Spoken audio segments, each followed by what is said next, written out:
Hi everyone, myself Dr. Gopal Luhiya, practicing in Dombivli.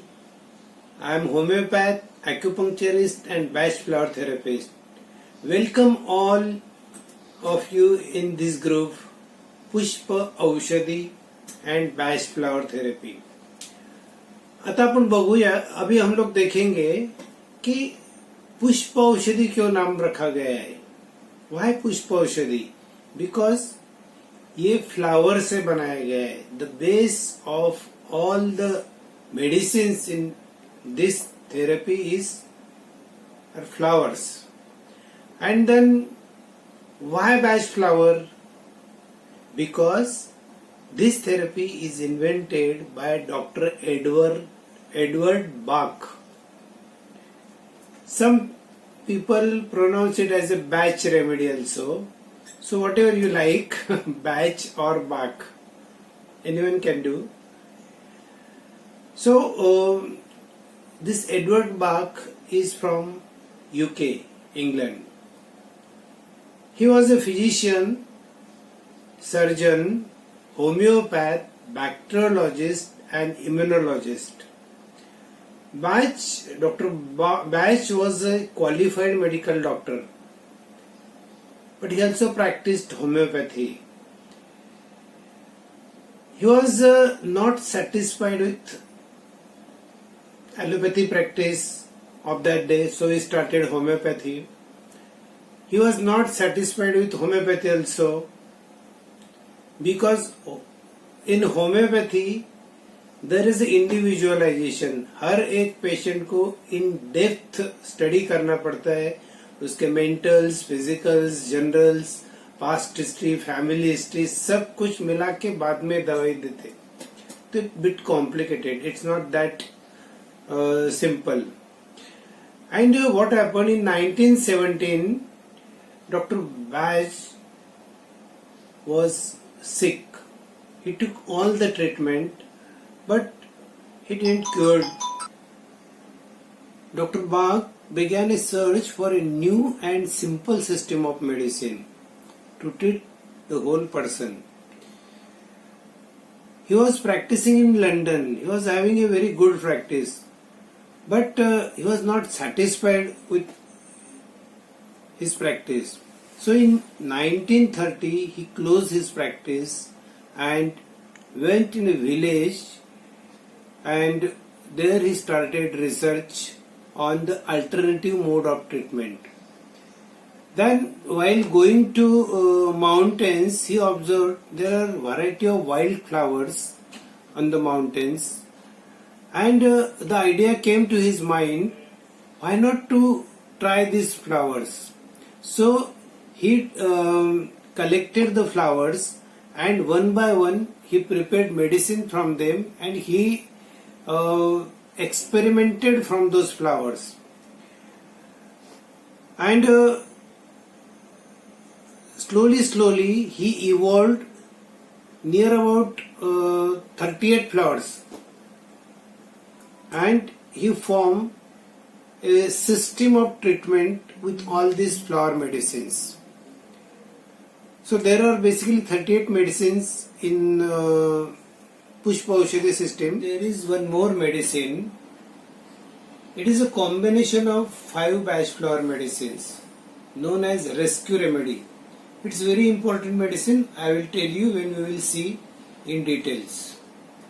अब हम लोग देखेंगे कि डॉक्टर Bach को, एडवर्ड Bach को ऐसा क्यों लगा कि कोई नया सिस्टम ढूंढना चाहिए. जब उन्होंने प्रैक्टिस में देखा कि एक ही बीमारी वाले 10 पेशेंट उनके पास आ रहे हैं, लेकिन वो एक ही दवाई से ठीक नहीं हो रहे. उनको दवाई देने के बाद में 5 पेशेंट ठीक हो रहे, 2 को थोड़ा रिलीफ हो रहा है और 3 बिल्कुल नहीं ठीक हो रहे. ही स्टार्टेड वंडरिंग कि ऐसा क्यों हो रहा है. सब लोग एक ही दवाई से बीमारी है कि तो सब लोग एक ही बीमारी से ठीक क्यों नहीं हो रहे. तो उन्होंने इसमें डिटेल्स नोट निकालना चालू किया कि इनके लाइफ में ऐसा क्या है कि जो ठीक होने से रोक रहा है. तो उन्होंने देखा कि जो लोग ठीक नहीं हो रहे हैं उनके लाइफ में कुछ न कुछ ऐसी घटनाएं हो गई है कि जिसका निगेटिव इम्पैक्ट उनके मन और शरीर दोनों पे है। तो इसकी वजह से क्या हुआ है कि उनका जो बॉडी का एक फोर्स है that was not helping to cure. अभी कुछ दिन पहले क्या, मैं आपको एक इसका उदाहरण दूंगा कि how this happens. I observe it many times. बहुत बार देखा है मैंने कि ये जो निगेटिव इमोशंस है आदमी के मन में, वो कैसे ठीक होने को रोकते हैं, पेशेंट को ठीक नहीं होने देती जल्दी। मेरे पास एक 26 साल की लड़की आई। वो 1-1.5 महीना एलोपैथिक ट्रीटमेंट ENT स्पेशलिस्ट के पास लेके फिर मेरे पास आई, ठीक नहीं हो रहा था इसलिए। उसको बहुत चक्कर आ रहे थे, सर्दी हो रही थी, नाक बंद हो गया था, वो बेड पे से उठ के बाथरूम में भी नहीं जा सकती, इतने चक्कर थे उसको। कान में से पस निकल रहा था and she took all the antibiotics. Believe me, first interview में उसने मुझे कुछ नहीं बोला। मैंने भी उसको दवाई दे दिया जो सिम्टम्स थे as per my homeopathic case taking, पूरा केस टेकिंग करके मैंने दवाई दे दिया। गई वो ठाणा रहती थी, ठाणा से 15 दिन के बाद फोन आया कि doctor I am little bit better. I was not satisfied कि इसके लाइफ में थोड़ा ही क्यों फर्क पड़ा। जब मैंने दवाई दिया तो काफी ठीक हो जाना चाहिए था। एक्सपेक्टेड जितना था उतना रिजल्ट नहीं मिला। फिर फोन पे ही कंसल्टेशन चल रहा था। बोलते बोलते बोली कि कल मेरे मदर फादर मेरे घर पे आने वाले हैं, आप उनके साथ दवाई भिजवा देना मेरी। ओके, मैं ऐसे ही पूछ लिया क्यों मिलने को आ रहे क्या तुझे, कोविड की सिचुएशन में क्यों बुला रहे हैं उनको तो उधर। नहीं, बोले डॉक्टर साहब मेरी लाइफ में बहुत प्रॉब्लम चल रही है, बोले इधर। ओहो, then I got the point, कुछ तो है इसका गड़बड़। But can you tell me what is happening in your life. नहीं डॉक्टर, मैं अभी नहीं बता सकते हो आपको। तो मैं दवाई कैसे दूंगा फिर। नहीं डॉक्टर, कुछ तो करिए। लेकिन मैं okay, don't tell me the incidents, tell me the effect, क्या फील हुआ तुझे। डॉक्टर, मेरी साल भर पहले शादी हुई, उन लोगों ने मुझे कुछ ज्यादा, ससुराल वालों ने पूरा बताया नहीं मुझे, और अभी मुझे एक एक कोविड के चक्कर में मैं घर पे हूँ तो मुझे एक एक चीज मालूम हो रही है। Doctor, I feel cheated. मुझे गुस्सा आ रहा है कि ये लोग कैसे कर सकते हैं मेरे साथ में ऐसे। And then this was working in his mind since last 3 months। अब आप बोलेंगे ये निगेटिव फीलिंग का और चक्कर का क्या संबंध है। I tell you, listen carefully. पहले उसको निगेटिव इमोशंस तैयार हुई, डायरेक्ट उसको चक्कर नहीं आए, बीमार नहीं पड़ी वो। 4 महीने तक वो चल रहा था।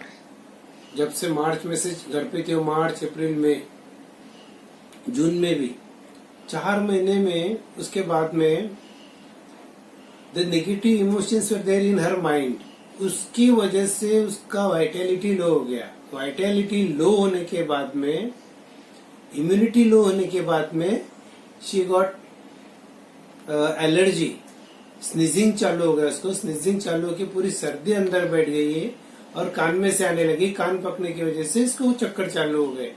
नाउ यू कैन सी कि how somatic disease means body का डिजीज माइंड से रिलेटेड है। जैसे मैंने उसको उसकी जो नेगेटिव इमोशंस तैयार हुई थी वो एंटीडोट करने के लिए ऑब्वियसली आई गए homeopathic and bachelor both remedies. Next 15 days में जब वो मेरे पास में आई, she was completely relieved with her this vertigo and उसका कान भी ड्राई हो चुका था।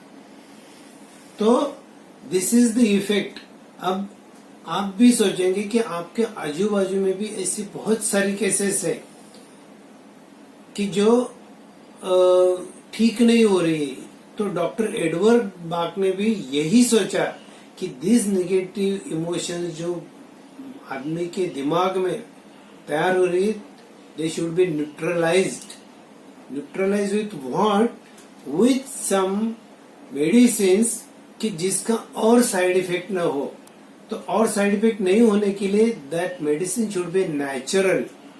एंड वो नेचुरल मेडिसिन ढूंढने के लिए ही विलेज में जाके 1930 टू 1936 तक उन्होंने पूरा रिसर्च करके ये सिस्टम बनाया।